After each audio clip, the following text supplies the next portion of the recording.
এই ফোনটা দে তো, আদিবাসী হেয়ার অয়েলটা আজকে অর্ডার করে দিই। কেন? আরে চুল উঠে গেল সব আমার মাথায়। আর আদিবাসী হেয়ার অয়েল কে এখন অর্ডার দিয়ে কেনে? ওগুলো বাড়িতেই বানানো। সিরিয়াসলি? হ্যাঁ সিরিয়াসলি। চল তোকে আজকে আমি শিখিয়ে দেব কি করে বানাতে। চল চল চল। আচ্ছা, কি কি উপকরণ লাগছে রে?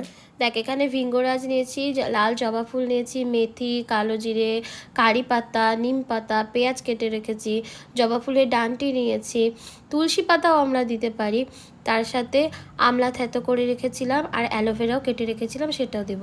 প্রথমে দেখ এখানে যেই কোকোনাট অয়েলটা আমরা বাজার থেকে কিনেছিলাম একদম ভার্জিন কোকোনাট অয়েল, সেখানে 500 তেল ছিল, সেটা পুরো দিয়ে দিলাম। এবার তুই আস্তে আস্তে দে জিনিসগুলো। আচ্ছা আচ্ছা, আমি তুলসী পাতা এখানটায় দিলাম, আর ফুলের পাপড়ি দিলাম, আর আর নিম দেখ পাতা এই দিলাম। পাতাটা হচ্ছে ভিঙ্গরাজ, যেটা আগে দিলাম, যেটা আমরা আঞ্চলিক আচ্ছা। ভাষায় কেসরে বলি, ঠিক আছে? আচ্ছা আচ্ছা সমস্ত উপকরণগুলো দিয়ে এবার আস্তে আস্তে একটু একদম লো ফ্লেমে এটাকে ফ্রাই করতে হবে। আচ্ছা, তোমরা চাইলে বাড়িতে এটা ট্রাই করতে পারো, চুলের জন্য খুবই ভালো একটা মানে তেল, আর চুল ওঠা বন্ধ হয়ে যাবে আর পুরোপুরি। এটাকে স্ট্রেন করার পরে চেষ্টা করবে একটু কাচের বোতলে রাখার। আচ্ছা, মোটামুটি আমাদের তেলটা এখন রেডি হয়ে গেছে ইউজ করার জন্য। তো ভিডিওটা তোমাদের কেমন লাগলো একটু জানিও।